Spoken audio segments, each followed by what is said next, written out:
Okay, so MKBHD is getting roasted on Twitter, and why? Well, it's just because he released a high-resolution wallpaper app, and it costs $11.99 a month or $4.99 a year. And yes, you heard me right, the guy who reviews $1,000 smartphones is now charging for a pretty background, and Twitter's acting like he just invented the next Fire Festival. But you know what? It's not really that big of a deal. If you can drop $1,000 on a new iPhone every year, you can handle a subscription for wallpapers. And if you can't, well, just keep using the one of your dog that you used in like 2016. All right, so look, people love to yell cash grab like it's the most original insult in the world. Oh, he's just trying to make money. Well, aren't we all? You know what I'm saying? The man made a wallpaper app. He didn't charge you $50 for a mystery box full of air. He's selling high quality images. You can either buy them or not. It's not a $99 pixel DLC. It's just wallpaper. So let's put it this way, he's not scamming you into buying NFTs of a JPEG monkey. He's offering wallpapers that are probably high definition that'll make your phone question itself and be like, can I even handle like all this resolution? It's gotta be pretty high resolution. And per usual, Twitter collectively lost its mind. You'd think that MKBHD just announced a $200 app that gives you like digital massages. One user said, bro, I'm paying $12 a month for pictures, like you haven't dropped triple that at Starbucks in a single week. Let's be for real. You're paying $12 a month to stare at a screen all day? Anyway, why not at least make sure that they look nice? Someone actually said, I'd rather stare at my cracked screen than pay for it. Buddy, you are staring at your cracked screen and it shows. Maybe that's why they can't appreciate good high resolution wallpaper. I don't know. So Marquez made a simple app, and you know what else is simple? People paying $50 for a pack of Fortnite skins. But you don't see anybody complain or getting canceled over that, right? Maybe we've just gotten to the point where if you're not giving stuff away for free, you're automatically a villain. Like, how dare he charge for something he worked so hard for? What's next? He should personally hand us $100 bills every time we watch one of his videos? Marcus Brownlee reviews tech that costs more than people's rent, but suddenly $12 for wallpapers is where they draw the line? Like, dude, it's really not that deep. I'm being honest. Look, listen, if your biggest issue today is whether or not to pay for a wallpaper app, congratulations, you've made it. You've officially run out of real problems. While the rest of us worry about the world's real underlying issues, things about climate change, inflation, you're out here wondering if $11.99 for backgrounds is even worth your while. That's outrageous. Let's have a little perspective though, shall we? It's not like he's holding your phone like hostage until you, please subscribe, please.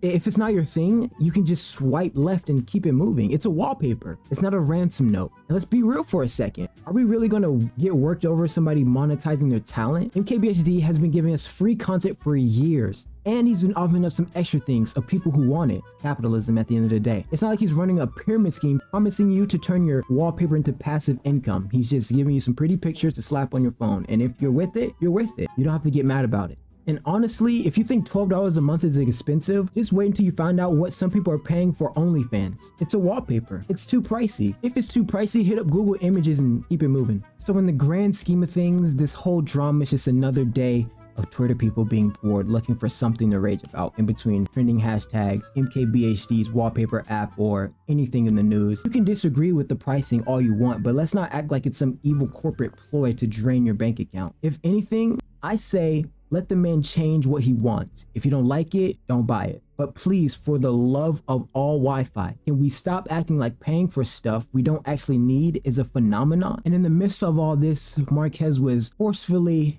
provoked to go on Twitter and explain his reasoning behind the app. So he says, and I quote, part of building in public is getting mass feedback immediately, which is pretty dope. Almost exactly like publishing a YouTube video, like this one right here. First thing we're doing is fixing the excessive data disclosures, as people rightfully brought up. For transparency, we'd never actually ask for your location, internet history, etc. The data discloses that everyone is screenshotting is likely too broad and largely driven by what the ad network suggests. Working to fix this ASAP. As far as pricing, I hear you. It's our own personal challenge to work to deliver that kind of value for the premium version. Weekly Friday drops are already starting. I'll also be dialing back ad frequency for the free experiences. Much more to come. I appreciate you all. So as you see, they basically forced MKBHD to get on the Twitter fingers and deliver his perspective on the whole thing. Now, me personally, if I was MKBHD, okay, I would sell it for $8.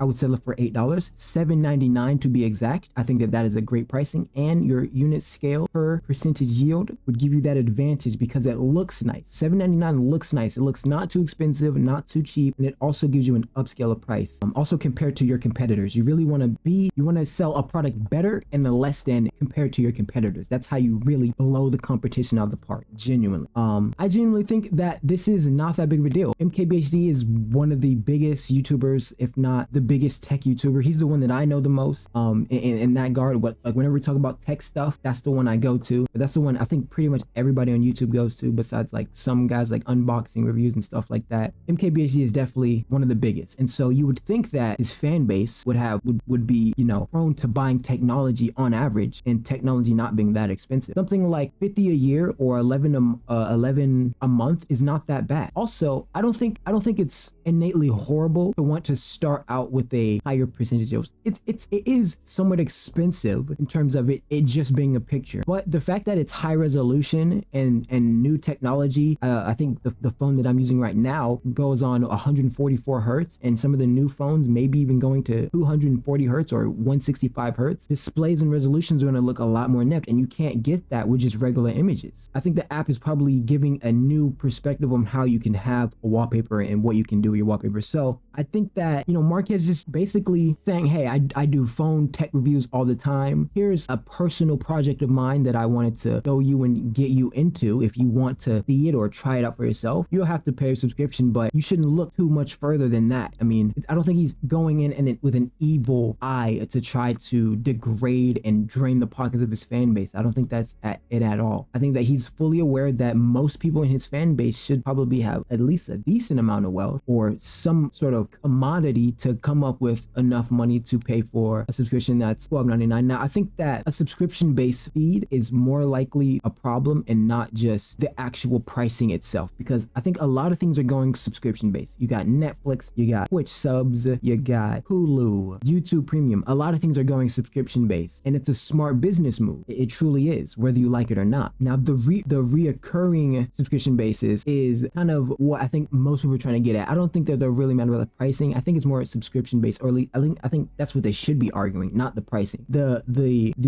subscription base is what is turning people off nowadays, because there's so many people doing subscription base. You get what I mean? To where things become like a bill, and it's like you already have your rent and your utilities and stuff, and then you got your commodities that you have to pay for, like groceries and whatnot, and then you have all the extra subscriptions. I think that's more of the bigger problem, and not so about the pricing. The pricing I feel like is decent enough. It is somewhat expensive, but it's decent enough so that you get your money's worth. You know, I'm assuming that you get your money's worth. I would think that you will get your money's worth in terms of quality and stuff like that. But in terms of convenience, some people may be turned off at that very fact. But what do you guys think? Is this the end of MKBHD as we know it, or are just people doing what they do best, getting mad online, letting you know in the comments how they feel? So with that being said, let me know in the comments how you feel. Hit the like button, subscribe, do all that, turn on the post notifications so you never miss out. I'm not going anywhere, you're not going anywhere. And don't forget to check out my own app where I charge you $99 a month to listen to me rant. Totally worth it. And with that being said, hope you guys enjoyed today's video. See you when you're older. Peace.